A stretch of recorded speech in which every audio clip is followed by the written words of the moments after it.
पुराना झाड़ समाप्त होना है, इसलिए लड़ाई के पहले बाप से पूरा वर्षा ले लो।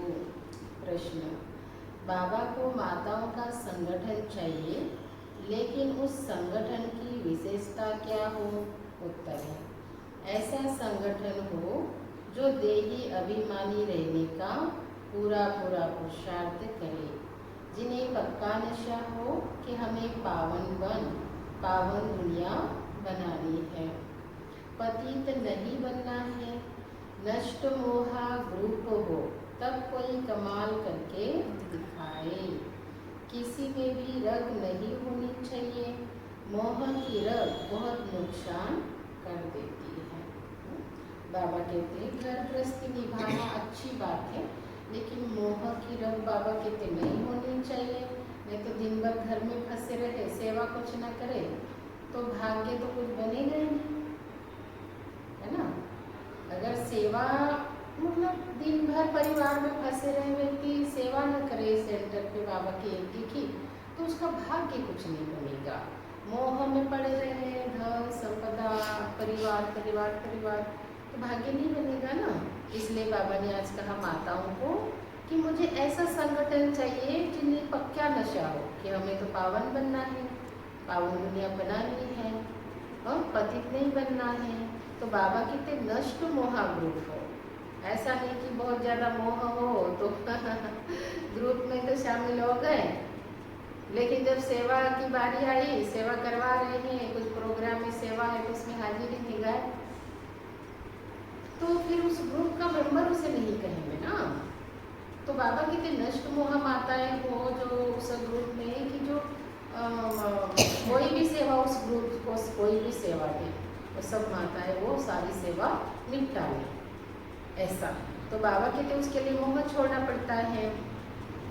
नष्ट मोह ग्रुप हो तब कोई कमाल करके दिखाए, नहीं तो कमाल नहीं कर सकते।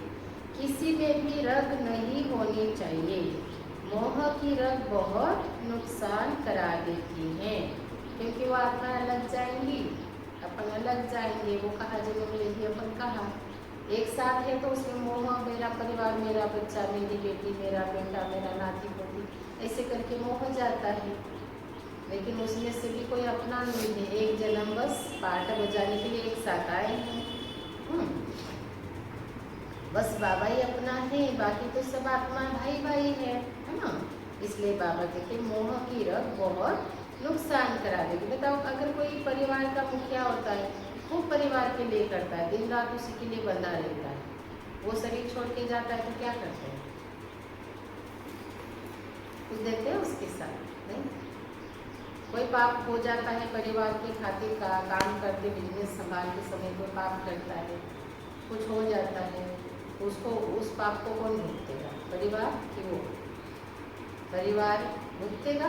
नहीं, परिवार तो उस चीज को खाएगा, सब मतलब धन संपदा को खाएगा, ऐसे आराम की जिंदगी बनाएंगे, उसको भोगेगा, है ना। गाड़ी बंगले का सुख भोगेगा, लेकिन कष्ट सिर्फ उस एक व्यक्ति को भोगना पड़ेगा। इसलिए बाबा कहते हैं संसार में आए तो करना तो है ही, साथ में रहना है, करना है, जो बाबा ने जिम्मेवारी संसार अनुसार मिली उसको निभाना है, लेकिन मोह नहीं हो। इसलिए बाबा कहते बच्चे मोह की रग बहुत नुकसान करा देती है। ओम शांति।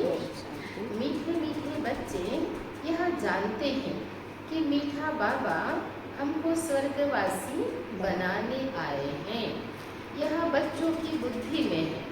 हर एक को यह समझाना है कि हम आत्मा इस याद की यात्रा से पवित्र बनती है।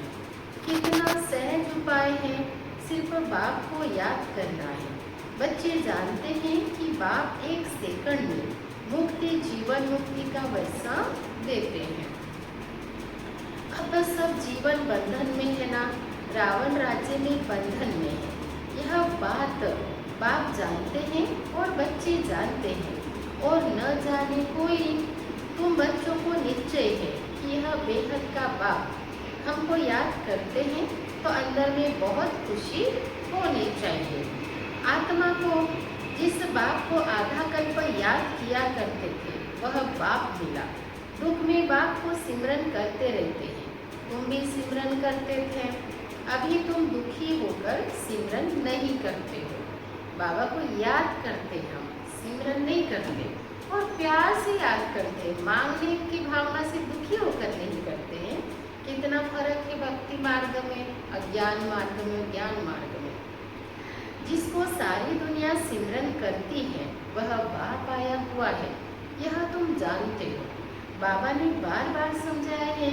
यहाँ जब तुम बैठते हो तो ऐसा समझो कि हम आत्मा हैं। बाबा परम धाम से आया हुआ है, कलब कलब अपने वायदे अनुसार आता है। बाबा की यह प्रतिज्ञा है कि तुम जब पुकारेंगे और आधा कल्प जब पूरा होता है तो मुझे आना पड़ता है। कलयुग के बाद सतयुग होना है तो मुझे आना पड़ता है। यह सिर्फ तुम बच्चों को मालूम है कि यह संगम युग है, बाबा आया हुआ है। तुम बच्चे भी सर्विस करते हो, दिन प्रतिदिन परिचय देते जाते हो। बाप की पहचान सबको मिलती जाती है। यहाँ बैठे हो ना, जानते हो बेहद का बाबा शिव बाबा हमको फिर से बेहद का वर्षा देने आए हैं। तुम बाबा बाबा कहते हो ना, हम शिव बाबा के पास आए हैं। शिव बाबा भी कहते हैं कि मैं साधारण तन में आया हूँ, कलप पहले मोहापिक आया हूँ, यह भूलना नहीं चाहिए। माया ऐसे बाबा की याद भुला देती है जिससे पति से पावन बनना होता है। तुम जानते हो कि सर्व का सद्गति दाता एक ही सतगुरु है। बाबा की ये बात भी तो जानते हो ना तुम लोग कि सर्व का सद्गति दाता बाप है और वो एक ही सतगुरु परमात्मा शिव बाबा है। सिख लोग भी गाते हैं सत श्री अकाल, पतित पावन को ही सतगुरु कहा जाता है। पुकारते भी है कि हे पतित पावन। कौन पुकारती है? आत्मा पुकारती है। अभी तुम जानते हो हम यहाँ आए हैं सम्मुख बाप से मिलने के लिए। बड़े बड़े आदमी एक दो के पास मिलने जाते हैं, उन्हों की कितनी महिमा होती है। धूमधाम से आजियान के लिए जो बैंड बाजे आदि बजाते हैं खुशी के, यह गुप्त वेश में कौन आया हुआ है यह तुम ही जानते हो। उनको कहा जाता है दूरादेश का रहने वाला मुसाफिर। बाबा कितने दूर रहते हैं फिर भी रोज मुरली सुनाने आते हैं, और बाबा के बच्चे यही मुरली सुनते। जो दूर से आकर सुनाता है उसका सुनने वालों का प्यार किसका होगा ज्यादा? सुनाने वाले का है, सुनाने वाले का है। सुनने वाले से ज्यादा सुनाने वाले का प्यार है। तुम जानते हो ऐसा प्यार करने वाला, आप बताओ इतना प्यार करने वाला कोई पूरे 5000 वर्ष में मिलेगा? हाँ, यहाँ से यहाँ आने के लिए बोलो तो आए नहीं, आवाज दे तो मुँह न करे कोई। हाँ, है कि नहीं? अब यहाँ बैठे हो, उधर हो, आवाज दो तो मुँह न करे, स्वयं उठ के जाना पड़ता है। पर वो बात करने से रहे, बताओ तो वो भगवान तो इतने दूर से हमारी पुकार सुन लेता है, हमारा दुख सुख सुन लेता है। और यही चार दीवारी के बीच में यही 30-40 फीट के अंदर रहने वाली आत्माओं को बुलाओ तो उठेंगे नहीं 2 घंटा तक, आएंगे नहीं, बात तक नहीं करेंगे कि भाई कुछ हो गया हो, कुछ जरूरत हो तो फट से जाए। तब तक तो किसी की जान ही चली जाएगी कि नहीं? तो बाबा कहते हैं ना, और बाबा देखो कैसा प्यार है कि हमारा दुख सुख महसूस करके कितनी दूर से आता है। तो ये आत्माओं में और परमात्मा के प्यार में कितना अंतर है, जमीन आसमान का है कि नहीं? इंसानों के प्यार में और भगवान के प्यार में जमीन आसमान का अंतर है। तो ऐसे प्यार करने वालों को कितना प्यार करना चाहिए। हम मनुष्य रोते रहते हैं ना, हमसे कोई प्यार नहीं करता,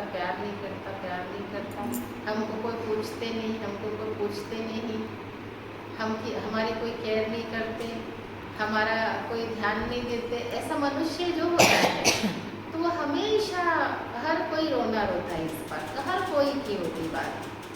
तो अब तो मिल गया ना इतना, इससे भी कई गुना हजार पदम गुना प्यार करने वाला मिला, तो अब तो उसके साथ तो निकाह है तो उसको तो इतना प्यार करे। हाँ? चलो उसके जैसा तो उसको तो प्यार करे। तो बाबा कहते हैं ना, उनको कहा जाता है दूर देश का रहने वाला मुसाफिर। कहाँ आए हैं? देश पर आए हैं। तुम जानते हो हम आत्माएं परम धाम की रहने वाली हैं, यहाँ मुसाफिर बन आए हैं। किस लिए? पाठ बजाने। एक एक अक्षर जो बाप समझाते हैं दुनिया में कोई नहीं जानते। जानते हैं? नहीं। तुम बाप से सुन रहे हो, वह अच्छी रीति धारण करना चाहिए। जो सुन रहे हो ना, बाबा की तरफ से अच्छी रीति धारण करना चाहिए। बाप समझाते हैं तुम सब मुसाफिर हो इस कर्म क्षेत्र में। हम शांति धाम के रहने वाले हैं, फिर यहाँ टॉकी वर्ल्ड में आते हैं। हम शांति धाम की मुसाफिर हैं, 84 जन्मों का पाठ बजाते हैं। आखिर यह अंत का समय है, तो बाप आए हुए हैं पुरानी सृष्टि को नया बनाने के लिए। यह भी तुम जानते हो, है ना? कि नहीं जानते कि बाबा पुरानी सृष्टि को नई सृष्टि बनाने आए हैं? ये बात भी जानते हैं ना? कि नहीं जानते हैं? जानते हैं। जानते हैं। तो जानते हुए भी ना करे तो उसको क्या कहेंगे? बाबा अरे रे, ये बच्चा कितना अपना नुकसान कर रहा है, ऐसे ही कहेंगे ना। दया की भाव से देखेंगे। तो बाबा कहते हैं तुम चित्र भी तो क्लियर है। शो बाबा ब्रह्मा द्वारा नई दुनिया की स्थापना करते हैं, ऐसे तो नहीं श्री कृष्ण द्वारा विष्णु द्वारा स्थापना कराते हैं। नहीं, बाप आते हैं ब्रह्मा द्वारा स्वर्ग रचने। बाप आए हैं साधारण तन में, चमक धमक वाला नहीं। यह है ही पतित दुनिया। तो हम बच्चों को भी कितना साधारण रहना चाहिए, कैसा रहना चाहिए? बाबा साधारण तन में आते हैं ना, तो हमें भी साधारण रहना चाहिए। लेकिन साधारण का मतलब ये नहीं होता है कि भाई कचरा बीनने वाली जैसे रहो हाँ, ऐसा रहना चाहिए क्या? रॉयल रहना चाहिए, सिंपल और रॉयल। साधारण का मतलब होता है एकदम सिंपल कपड़े हो, कर्म में, संस्कारों में, चरित्र में रॉयल्टी हो, साफ सुथरे कपड़े हो, सिंपल हो पर साफ सुथरे हो।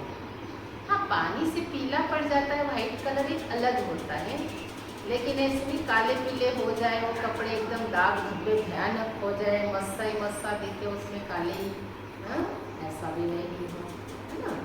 और इतना भी नहीं हो बहुत ज़्यादा कि लोग कहे कि ये तो यहाँ सब ऐसा आराम चलता है। ना ज़्यादा ऊंचा ना ज़्यादा नीचा, बीच वाला, है ना? जो एकदम घमंड या ऐसा आराम की जिंदगी जिंदगी और एकदम भिखारी वाली कि इनको तो कुछ नहीं मिलता, हाँ, ये भी नहीं चलते ऐसा। तो बाबा कहते हैं बाप आते हैं ब्रह्मा के द्वारा स्वर्ग रचने। बाप आए हैं साधारण तन में, यह है ही पतित दुनिया। एक भी पावन नहीं। कल बाबा ने कहा ना कितना श्रृंगार करते हैं, है ना? शरीर का बहुत ही ज्यादा श्रृंगार करते हैं। पार्लर से बंद हो जाएगा ना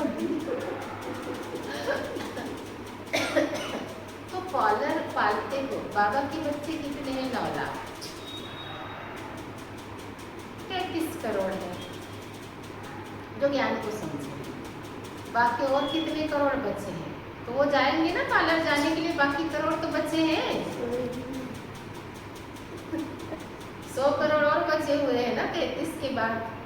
तो वो पार्लर जाएंगे, वो पार्लर वालों का पेट भरेंगे, हमें थोड़ी भरना है उनका पेट। यहाँ भी जाते हैं, हाँ? नाम नहीं बोलूँ, जाते हैं बहुत सारे जाने वाले। बाबा के बच्चों को उनका पेट नहीं भरना है, क्योंकि हमें उनका उस धन की आवश्यकता हमें अपना पद्मों की कमाई बाबा से प्राप्ति लेने के लिए है। बाबा की यज्ञ में लगाएंगे और बाबा से पदम गुना उसका लेंगे, है ना। हाँ, अगर कोई खास मौके पर अगर वही शादी ब्याह है घर गृहस्थी में परिवार में, तो ये तो वो झप्पो जैसी नहीं जाए, लगे नहीं, तो इसलिए थोड़ा किसी खास मौके पर कर लिया 4 लोगों का मान सम्मान रखने के लिए, तो एक अलग होता है। नहीं तो कई माताएं ना बाबा के ज्ञान को उल्टा ले लेते हैं, तो हल्का फुल्का थोड़ा सा ठीक ठाक जाओ ताकि पति को आपके शर्म ना आ जाए, नहीं तो पति तलाक दे देगा ना। वो बोलेगा तुम मेरे को तुमने बदनाम कर दिया, 4 लोगों के बीच में शर्मिंदा कर दिया, ऐसे ऐसे तुम आई हो शादी में, शादी के जैसे प्रोग्राम में, हाँ ऐसे सफेद साड़ी पहन के या ऐसे सिंपल से, और 4 लोग बोलेंगे ये तो अपनी बीवी को अच्छे से रखता ही नहीं, कुछ देता ही नहीं, बेचारी देखो कैसी रहती है। तो ये थोड़ा सा बैलेंस है, ये ज्ञान समझने। वाइसलेस वर्ड का अर्थ ही है स्वर्ग। कहते हैं वहाँ बच्चे तो है ना, वह कैसे पैदा होंगे, बस सवाल यह पूछेंगे, कहेंगे बच्चे नहीं पैदा होंगे तो सृष्टि कैसे बढ़ेगी। हर साल आदमशुमारी का हिसाब निकालते हैं कि कितने जास्ती मनुष्य हुए, यह नहीं बताते कि इतने मरे। तो बच्चों को पहले तो अपना कल्याण करना है, मैं आत्मा हूँ, पहले तो यह निश्चय करो बाबा को याद करना है। अंतकाल जो नारायण सिमरे और जो स्त्री सिमरे तो बार बार नरक में जन्म ले, और भगवान को सिमरे तो सीधा स्वर्ग सिधारे। अब नारायण सिमरे यह अक्सर झूठे लिखे हैं, ये तो शिव बाबा की बात थी। अंतकाल जो शिव बाबा सिमरे उसी चिंता में जो मरे सो स्वर्ग का नारायण बने। अंतकाल नारायण क्यों कहते हैं? समझते हैं श्री कृष्ण ने ज्ञान दिया था तो भला श्री कृष्ण को सिमरे ना, श्री कृष्ण को याद करते हैं, नारायण का किसी को पता ही नहीं है, श्री कृष्ण की जयंती बनाते हैं। भले राधे की जयंती कहा, श्री कृष्ण का जन्म मनाते हैं, नारायण का कहा है, वर्ल्ड के किंग क्वीन लक्ष्मी नारायण का किसी को पता ही नहीं है। प्रजापिता ब्रह्मा के मुख वंशावली तो होंगे ना, कहाँ गए वो? कहते हैं ब्राह्मण देवी देवता नमः, ब्रह्मा के मुख वंशावली थे ना। बच्चे समझते हैं ब्रह्मा द्वारा शिव बाबा ब्राह्मण धर्म स्थापन करते हैं। ब्राह्मण धर्म ब्रह्मा ने नहीं रचा परंतु शिव बाबा ने रचा है। यह तो अभी ब्रह्मा बना है। कौन? श्री कृष्ण की आत्मा आखिरी जन्म में क्या बनी? दादा लेखराज, और दादा लेखराज से ब्रह्मा, है ना। और शिव बाबा ने ये यज्ञ रचा है ब्राह्मण धर्म। ब्रह्मा ने नहीं रचा, किसने रचा? शिव बाबा ने रचा, लेकिन ब्रह्मा के मुख के द्वारा ज्ञान देकर, तो इसलिए कहते हैं ब्रह्मा मुख वंशावली कहते हैं। ब्रह्मा को माँ भी कहा जाता है, क्यों? क्योंकि उनके मुख के द्वारा 84वां जन्म होता है। अच्छा, मीठे मीठे सिकिल दे बच्चों प्रति माता पिता बाप दादा का याद प्यार और गुड मॉर्निंग। रूहानी बाप की रूहानी बच्चों को नमस्ते। हम रूहानी बच्चों की रूहानी माता पिता बाप दादा को याद प्यार और गुड मॉर्निंग नमस्ते।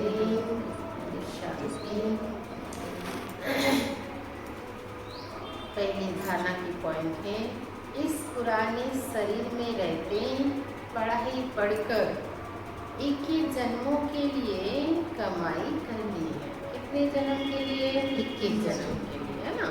इस पुराने शरीर में रहते भी पढ़ाई पढ़नी है, इसीलिए इसकी संभाल करनी है। बाकी इसमें रग नहीं रखनी है। बाबा के शरीर की संभाल करना है, कोई मना नहीं करता, क्योंकि इसी शरीर में रहते हुए 21 जन्म की बात से ही हमें पानी है, तो इसकी संभाल भी करनी है। लेकिन इसमें रग नहीं होनी चाहिए। दूसरी पॉइंट है, ऐसा अभ्यास करना है जो अंत काल में एक शिव बाबा ही याद रहे, दूसरे किसी भी चिंतन में नहीं जाना। दूसरे किसी भी चिंतन में जाना ही नहीं, वेस्ट ऑफ टाइम है ना। दूसरे चिंतन करना मतलब वेस्ट ऑफ टाइम। दूसरे किसी भी चिंतन में नहीं जाना है, अपना कल्याण करना है। वरदान, मास्टर नॉलेजफुल बन, अनजानेपन को समाप्त करने वाले ज्ञान स्वरूप योग युक्त भव। बाबा ने वरदान क्या दिया? मास्टर नॉलेजफुल बन, अनजानपने को समाप्त करने वाले ज्ञान स्वरूप योग युक्त भव। विस्तार है, मास्टर नॉलेजफुल बनने वालों में किसी भी प्रकार का अनजानापन नहीं रहता है ना। हर चीज की जानकारी समझदारी होनी चाहिए। ऐसा नहीं अरे मेरे से तो अनजाने में हो गया या जानबूझ के किया, अरे हमें तो ये चीज का पता ही नहीं था। ये शब्द ये भाषा कौन सी है? जानबूझ के अनजानापन करना। इसलिए बाबा कहते हैं अब क्या करो, मास्टर नॉलेजफुल बनने वालों में किसी भी प्रकार का अनजानापन नहीं रहता। वह ऐसा कहकर अपने को छुड़ा नहीं सकते हैं कि इस बात का हमें पता ही नहीं था। पता होता तो नहीं करते, पता होता तो नहीं बोलते, पता होता तो नहीं सोचते। हाँ नहीं, ये सब क्या है? बाबा कहते हैं बहानेबाजी। वह ऐसा कहकर अपने को छुड़ा नहीं सकते कि इस बात का हमें पता ही नहीं था। ज्ञान स्वरूप बच्चों में कोई भी बात का अज्ञान नहीं रह सकता। जो ज्ञान स्वरूप होते हैं ना, जिन्होंने ज्ञान को अपने जीवन में उतारा, तो वो ज्ञान स्वरूप हो गए। ज्ञान अनुसार टोटली चलते हैं, बाबा की मुरली अनुसार, श्रीमत अनुसार। उसको कहते, जो ज्ञान को प्रैक्टिकल में इस्तेमाल करते, उसको कहते ज्ञान स्वरूप, है ना। ज्ञान स्वरूप कहते हैं। तो बाबा कहते वो ऐसा नहीं कह सकते। ज्ञान स्वरूप बच्चों में कोई भी बात का अज्ञान नहीं रह सकता है, और जो योग युक्त हैं उन्हें अनुभव होता है, जैसे पहले से सब कुछ जानते हैं। जो योग युक्त होते हैं ना, उन्हें अनुभव होता है कि पहले से ये सब जानते हैं, चीजें बातें सब कुछ जानते हैं कि क्या होने वाला है, क्योंकि योग की शक्ति होती है ना, इसलिए उसको ये चीज का अनुभव होने लगते हैं। जो योग युक्त है उन्हें अनुभव होता है जैसे कि पहले से सब कुछ जानते हैं। वो यह जानते हैं कि माया की छम छम रिमझिम कम नहीं है। वो ये जानते हैं कि माया की छम छम रिमझिम कम नहीं है। माया भी बड़ी रौनकदार है, इसीलिए उससे बचकर रहना। माया बड़ी रौनकदार है, इसलिए उससे बचकर रहना है। जो सभी रूपों से माया की नॉलेज को समझ गए, तो वो कभी हार नहीं खा सकते। असंभव है हारना, है ना। जो खेल के सारे पैतरे जानता हो, वो कभी हार नहीं सकता। हारेगा नहीं।